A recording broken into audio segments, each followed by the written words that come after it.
त्योभन्दा ठुलो पीडा के होला मेरो लागि। त्यही हुलाकी रोडमा टच भएको 3 कट्टा जमिन छ। अनि म त्यो दृष्टि बन्दगी भनेर श्रीमानलाई चाहिँ रक्सी खुवाएर पास बन्दगी गरेँ कि 5 वर्ष भयो। अब भित्र पीडा त कति छ होइन। एउटा महिना यो उमेरमा मैले गर्दा अब साउले गर्दा म यो उमेरमा विदेश जान बाध्य भएको छु। मलाई जग्गा चाहिँ तपाईँको श्रीमानलाई रक्सी खुवाएर अर्खाले जानकारी गराएका छौँ र उहाँले पनि सके जति जिल्लामा त्यस्तो कसैलाई अन्याय हुन दिन्न, अत्याचार हुन दिन्न। यो तपाईँहरूले किन यो के माग गरिराख्नुभयो?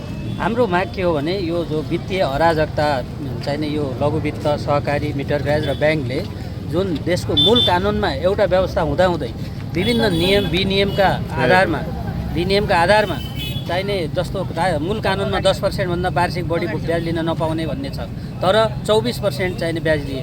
मिटर ब्याजहरूले चाहिने गर्दा धेरै दाजुभाइ दिदीबहिनीहरू विस्थापित भएर देशै छोड्न बाध्य भए।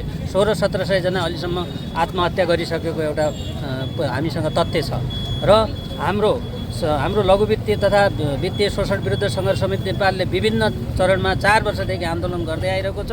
र यो आन्दोलनमा नेपाल सरकारसँग वार्ता भई नेपाल सरकारका प्रतिनिधि र हाम्रा प्रतिनिधि बीच संयुक्त कार्यदल गठन गरी देशभर एउटा प्रतिवेदन चाहिने गएको छ। त्यो प्रतिवेदन योभन्दा अगाडिको सरकारले चाहिने त्यसलाई चाहिँ कार्यान्वयन गरिदिएन र अहिलेको सरकारबाट हामीले के आशा गरेका छौँ भने यो नागरिक सरकार भएकोले, यो आन्दोलनबाट र क्रान्तिबाट आएको सरकार भएकोले त्यो प्रतिवेदनलाई चाहिँ कार्यान्वयन गरेर लाखौँ दिदीबहिनी जो पीडितमा हुनुहुन्छ, लघु वित्तद्वारा जुन पीडित हुनुहुन्छ, ती दिदीबहिनीको पीडा मुक्त गराउनेमा यो सरकारप्रति हाम्रो विश्वास छ, हाम्रो आशा छ, भरोसा छ।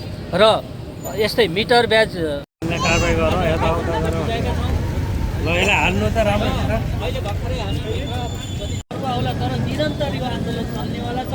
त्यसमा चाहिँ कोही आपत्ति के यो आन्दोलन सकिन्छ कि